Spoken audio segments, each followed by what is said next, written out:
Welcome to English-Japanese Vocabulary. Ang vocabulary natin ngayon, Level N3. はい、マイリンさん。はい、こんばんは。こんばんは。はじめましてかな。はじめまして。フィリピンの方ですか？よろしよろしくお願いします。フィリピンの方でしょうか？はい。Yung kata kasi minsan po may pumapasok po, hindi po natin kalahi. Kailangan po mag-English. Nanonosebleed po si Inday. Hindi magaling mag-English kasi. Hay, yoroshiku onegai shimasu. よろしくお願いします。Nakakabasa po kayo ng hiragana at katakana po? opo. よかったよかった。はい。では、今回は、とても。とてもですね。はい。Tagalog po. Napaka. Hay, so mga synonyms or kasing tulad niya po yung mga pag-uusapan po natin po dito pong mga vocabulary po. Hay, una na po doon yung かなり。 kanari. かなり。medyo. Hay, medyo. Medyo po ang kanari. Hindi po siya yung, siguro po sa mga advance po, baka isipin niyo po, kasing tumbas po siya ng hijoni. Yung hijoni as in, na po yun, hindi na po yun medyo mas mataas pa po na talagang na po ang ibig po sabihin po. Ito pong kanali, medyo mababa po siya kaysa po sa hijoni. Sandali lang po nagpapapuzzle po si TikTok. Ate Inday, sabihin ko lang, ang dami nakapila for today's video net. Salamat po sa pagtutok niyo po kay Ate Inday, pero madami pa po kasi tayo dito class. Pag nagkaroon po ng open slot, pwede po namin kayong i-accept. Yoroshiku onegaishimasu. Salamat po. Salamat po. Hay, de wa tsugi ikimasu. Ginagamit po ang kanali sa bunsyo na かなり大きい家。 sugoy, ang ganda naman po ng ang pronunciation niya. Kanari oki iye. Hay, ano po ang meaning niya po sa Tagalog? medyo malaking bahay. So des. Medyo malaking bahay. Sugoy. Medyo na di. Ay, lumalabas yung pagkakansay. Medyo tuloy ako. Alam niyo po pag yung natutuwa kayo, nawawala kayo sa niyo. Alam niyo na dapat ang gamitin yung isyojingo, yung pang-national na pronunciation. Pero pag natuwa kayo masyado, yung skin niyo nawawala. Mamaya Ate Inday, shitsureishimasu. Palit mo na po kami ng M2. Kashikomarimashita. Shitsureishimasu. Arigatou gozaimashita. Hay. Iangat ko po. Iaangat po nila niyo. Ayan. Okay po. Hay. Si Maylin-san. Maylin-san, onegai shimasu. はい。人がかなりいる。 Hay. Ano po ang hito ga kanari iru? medyo maraming tao. So, medyo marami. Matao. Medyo matao. O kaya po, medyo maita. Maraming. Pwede rin marami kaso medyo medyo matao po. medyo matao. Medyo matao. Pero hindi din naman po kung kayo po magtatrabaho po kayo as tsuyaku interpreter po, kahit medyo maraming tao, okay po yun. Medyo sensitive lang po tayo ngayon kasi kumbaga gusto po natin pong ipakita po kung yung word by word po po. Kaya medyo nagiging sensitive po tayo sa pagta-translate. Pero kung magta-translate po kayo ng as interpreter po, tama po yung pagkaka-translate nyo. okay po. Hay. At meron naman po tayong salitang 結構。 hay. Ano po ang kekko?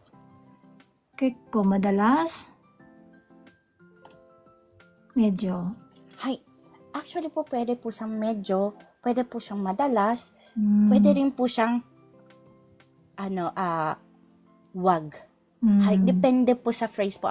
So, linagay ko lang po dito medyo dahil po ang pinag-uusapan natin is about po sa napaka or medyo, yung synonyms po. Kaya medyo lang po yung isinulat ko. Pero, maaari po siyang gamitin sa iba rin pong meaning. Tatayaban maaari ko pong sabihin sa inyo, iye kekko desu. Pag sinabi ko pong iye kekko desu, no, thank you. Kumbaga, rene-reject niya. Pwede rin po siya pang-reject. Ano po? Opo. Hay. Yung sinasabi niyo pong madalas, pwede rin po yun. Kekko ikimasu ne. Madalas po akong pumunta. Pwede rin po yun. Hay. Kasi hindi ko po siya talaga linagay kasi mga synonyms po yung nag-uusapan po natin. So, kung medyo po yung pinag-uusapan, maaari po siyang gamitin sa 今の家は結構入って、結構木に入っている。 kini, 今の家は結構木に入っている。 kini. 木に行っている。 So des. Hay, kiniitteiru na po siya dito. Hay, ima no ie wa kekko kiniitteiru. Ano po siya? Yung bahay ngayon medyo kiniittiru. Ano po yung kiniittiru?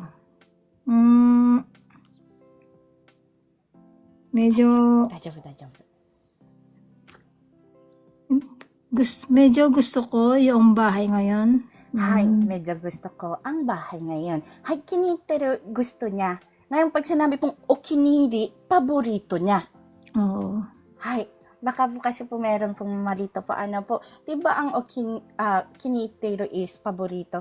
Ang kiniitteru po, just gusto. Gusto lang po siya. Ano po, pag sinabi niyo pong okiniri, ano na po yun? Paborito na po yun. Ano po? Hay. なのでここは今の家は結構気に入っている。medyo gusto ko ang bahay ngayon. Okay po.次行きましょものすごく。う。はい。ものすごく。lagi po natin naririnig, すごく、すごい、すごく. Ganyan po, ano po. Ngayon, ものすごく. So, ginagamit po ito sa mga formal form. Ano po siya? Sobrang okay? Parang ganyan rin po. Sobrang napaka. Hay. So, ang example sentence niya po ay, 足がものすごく痛い。 hay. Yung sugoku, sobra po, di ba po? Yung mono, nagbibigay diin po siya sa salita ng sugoku. Kaya, yung sugoku is sobra. Mono, nagbigay diin po siya sa sugoku. Kaya naging napaka. Sobra napaka. Sobra na nga, napaka pa. Kasi binibigyan po ng mono ng diin ang salitang sugoku. Kaya dito po, pag sinabi pong ashiga mono sugoku itay, ano po sa palagay niyo po in Tagalog? Sobrang napakasakit ng paa. Hay, sobrang napakasakit ng paa. Parehas na parehas po tayo. Hay, ang gagaling talaga ng mga nagpa-participate today. Maraming salamat po, Malinsan. Meron po kayong katanungan sa mga ano po natin ngayon? Wala po, okay lang po. Okay Maraming lang po. salamat po. First time ko po. So yun ba, so desta ni Museo Pero lagi ko po napapanood yung mga updated na videos nyo sa TikTok, ganyan. Doon po ako nagre-review. Kung gusto niyo po, sabay ganun na. Meron din po tayo pong YT. Sa TikTok po kasi, grammar lang po yung nai-up ko po. Ano po kasi puros mga advertisement or announcement po kasi yung ginagawa ko po sa TikTok. Pero sa YT po natin, inilalagay ko rin po yung previous kanji, vocabulary, grammar po natin. Okay po. Ay, kung nais niyo pong mag-take ng exam for December ng JLPT, mas mainam pong mag-aral po by YT po. Okay po. Yoroshiku onegaishimasu. Yoroshiku Kung hahanapin niyo po ako, ito po yung yung ita-type niyo po sa search bar. At Mark Inday in JP. Okay Mark po. Inday in JP. Meron po akong link po sa aking profile dito sa TikTok. Masiyakattara, yoroshiku onegaishimasu. Hi. Hi, salamat po, Malinsan. はい、どうよろしくおも。願いします。すいません。はい、よろしくお願いします。はい。Ate Pinky! 会いたかったよお帰りなさい。ang tagal niyo pong hindi... ang tagal... よろしくお願いします。 めっちゃ嬉しい。Alam niyo po yung feeling ko. Na-miss ko po kayo talaga. Sobra. Nagkaroon po kayo ng sakit? Daijoubu? Isugasi ka to? Ano po, laging pagod sa trabaho. Sugasi ka talaga. Thunders na kasi. Thunder? Matanda po ba Thunders. yun? Parehas po Ha? tayo. Thunders na. Ay, thunders? English po yun? Hindi salitang ano po, Maski Pops. Maski Pops? Kumanasay. Siguro. Sige. Never mind. Mahirap po akong Thunders explain. po, matanda na. Thunders. Parehas po tayo dyan. Onaji. Hi. Konnichiwa. Yoroshiku onegaishimasu. Ang topic po natin ngayon is, parehas pa rin po sa kanina. Napaka. Napaka. とてもですね。はい。では、最初ですね。 Mechakucha. めちゃくちゃ。Ano po siya? Mechakucha. Ano yung labo-labo? Gulo-gulo, labo-labo. Pag sinabi po Grabe, meちゃくちゃ, Gulo-gulo. grabe sobra, at iba pa. At iba po. Expression po kasi ang meちゃくちゃ. Meちゃくちゃにしないでよ. Wag mo naman gulo-guluhin. Wag mo naman guluhin. Pwede rin ganyan po, po. Pero parang medyo siya, nagagalit po yung expression po dito sa meちゃくちゃにしないでよ. Pero pwede rin po siya maging positive, like, meちゃくちゃkawaii ne. Grabe, sobrang cute niya. Ganyan. Hi. Sa pag-express po siya ng damdamin. Hi. So, mayroon naman po tayong salitang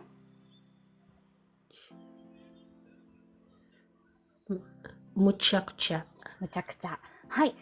Siguro po kung nakatira po kayo sa Kanto region, sa Tokyo, hindi niyo po siguro ito masyado maririnig po. Po?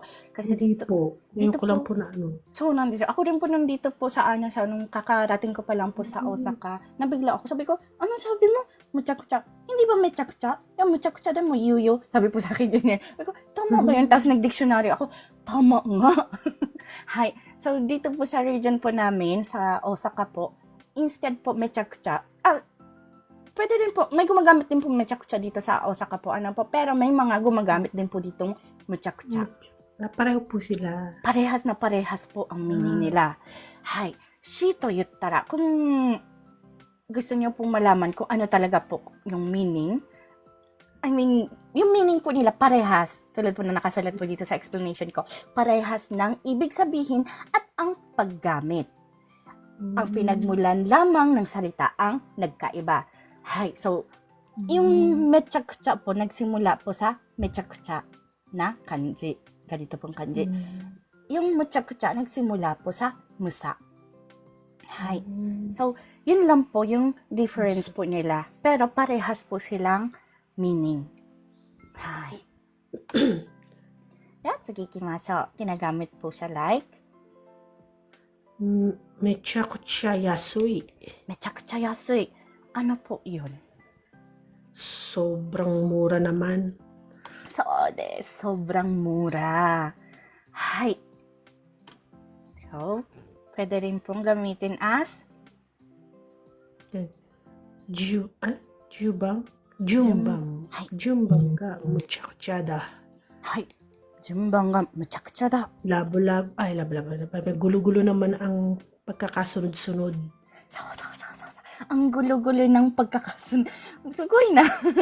Ang gulo-gulo ng pagkakasunod.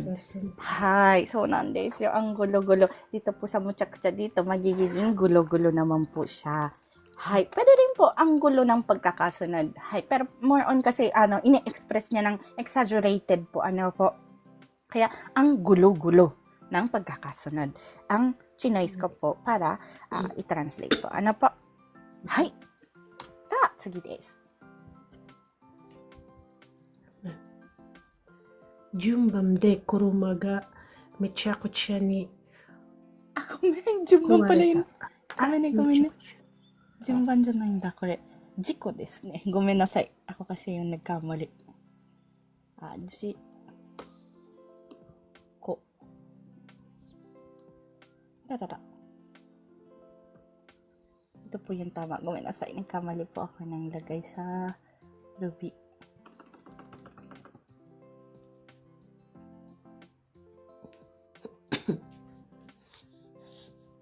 Bakit? Hi. もう一度お願いします。 Right. Jiko de kuruma ga mechakucha ni kuwareta. はい。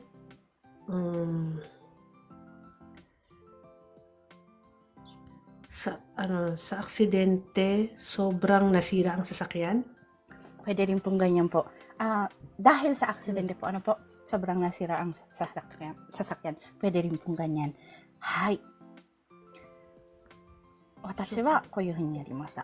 Nasira ng sobra ang sasakyan dahil sa aksidente. Ako po kasi kung maaari po dito po ako nagsisimula. Parang English na na pagta-translate. Pero tama po yung yung translation niya rin po. Isa rin po yun sa tama. Hai. So, maaari niyo pong basahin po yung sa akin po. Nasira ng sobra ang sasakyan dahil sa aksidente. Hai, nasira ng sobra ang sasakyan dahil sa aksidente. Jiko de kuruma ga mechakucha ni kowareta. Hai, kowareta means aksidente. Ni sa mechakucha ng sobra. Kuruma, sasakyan. Ga ang. De, dahil. Jiko, aksidente po. Ano po?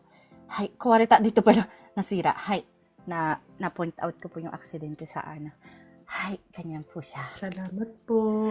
Arigatou gozaimasu. Natutuwa po ako. Nakita mo ulit tayo.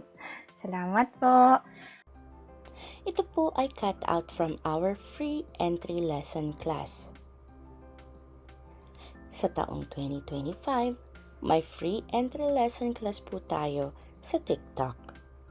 Tuwing MWF at 8 p.m. Japan time. Kung nais nyo pong sumali, maaari nyo po akong hanapin sa pangalang Inday in Japan o @Inday in JP. Please follow me and stalk me sa mga araw at oras na aking nabanggit. Thank you for watching and please continue supporting me, follow me, and share my videos for more contents. Maraming salamat po. Hanggang sa muli.